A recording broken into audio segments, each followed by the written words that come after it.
नमस्कार दोस्तों, स्वागत है हमारे इस चैनल में एक नए वीडियो के साथ जिसमें आप जानेंगे अकाल मृत्यु के बाद आत्मा को क्या सजा मिलती है। दोस्तों, वीडियो में लास्ट तक बने रहिएगा। इससे पहले एक रिक्वेस्ट है, चैनल को सब्सक्राइब नहीं किया है तो सब्सक्राइब कर ले और बेल आइकन को प्रेस कर ले ताकि आने वाले हर वीडियो का नोटिफिकेशन सबसे पहले आप तक पहुंचे। चलिए जानते हैं।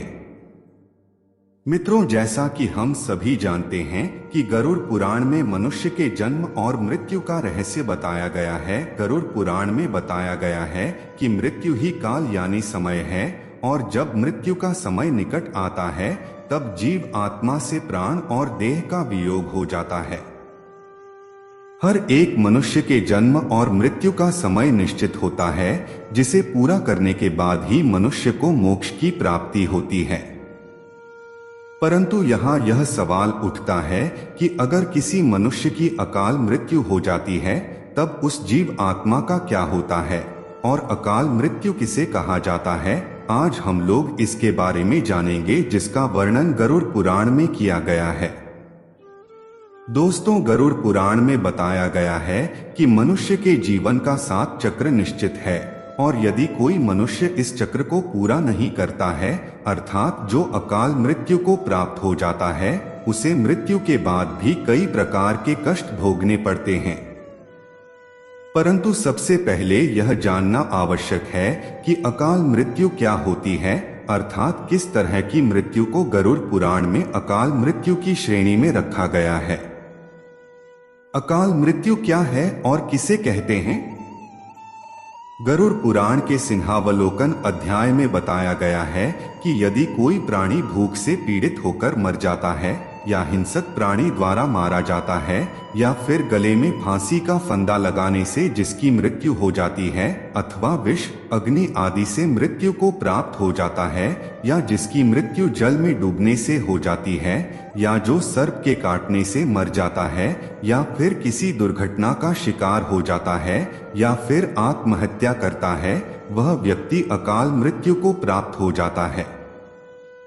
लेकिन दोस्तों, गरुड़ पुराण में आत्महत्या को सबसे निंदनीय और घृणित अकाल मृत्यु बताया गया है। इतना ही नहीं, भगवान विष्णु ने आत्महत्या को परमात्मा का अपमान करने के बराबर बताया गया है। अकाल मृत्यु। साथ ही गरुड़ पुराण में भगवान विष्णु ने बताया गया है कि जिस प्राणी की मृत्यु प्राकृतिक रूप से होती है वह मनुष्य 3, 10, 13 अथवा 40 दिन के अंदर दूसरा शरीर धारण कर लेता है।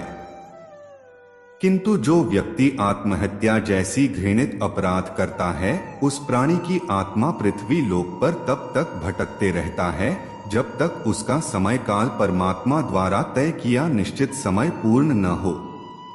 ऐसी जीव आत्मा को ना तो स्वर्ग लोक की प्राप्ति होती है और ना ही नरक लोक की। जीवात्मा के इस अवस्था को अक्ति कहा जाता है।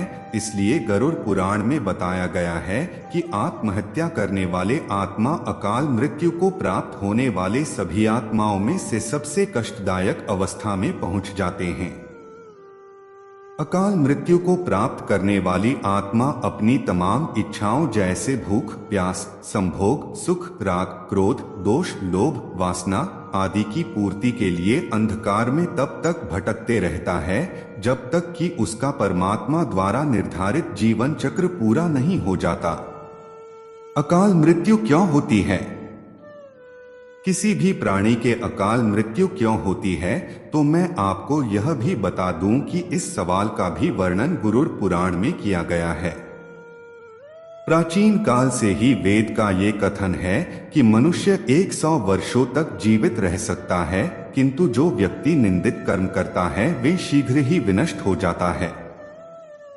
जो वेदों का ज्ञान न होने के कारण वंश परंपरा सदाचार का पालन नहीं करता है, जो आलसवश कर्म का परित्याग कर देता है, जो सदैव अधर्म कर्म का सम्मान देता है, जो परस्त्री में अनुरक्त रहता है, इसी प्रकार के अन्य महादोषों से मनुष्य की आयु क्षीण हो जाती है।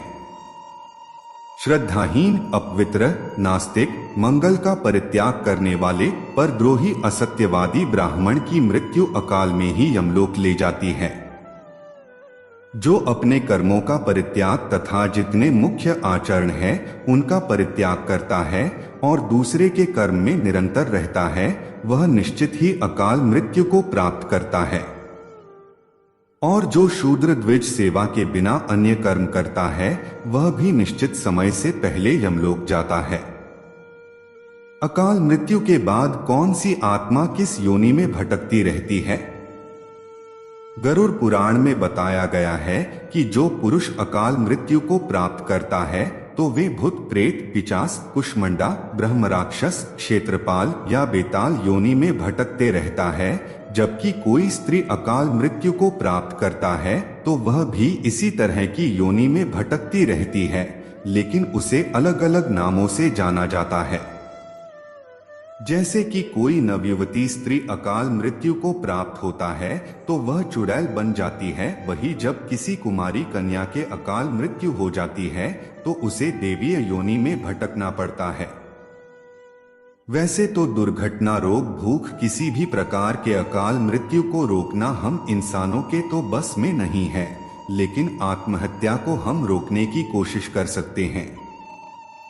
जब भी आपके मन में आत्महत्या करने का ख्याल आए तब आप उससे जुड़े परिणामों को अवश्य जान ले, क्योंकि अक्सर लोग यही सोचकर आत्महत्या जैसे कदम उठाते हैं कि उन्हें सभी कष्टों से मुक्ति मिल जाएगा, लेकिन अज्ञानता के कारण वह नहीं जानते कि मृत्यु के बाद भी वर्तमान में हो रहे कष्टों से ज्यादा ही कष्ट भोगना पड़ेगा। आज के लिए इतना ही। तो दोस्तों, यह जानकारी आपको कैसी लगी हमें कमेंट में जरूर बताएं। फिर मिलते हैं अगले वीडियो में, तब तक के लिए नमस्कार।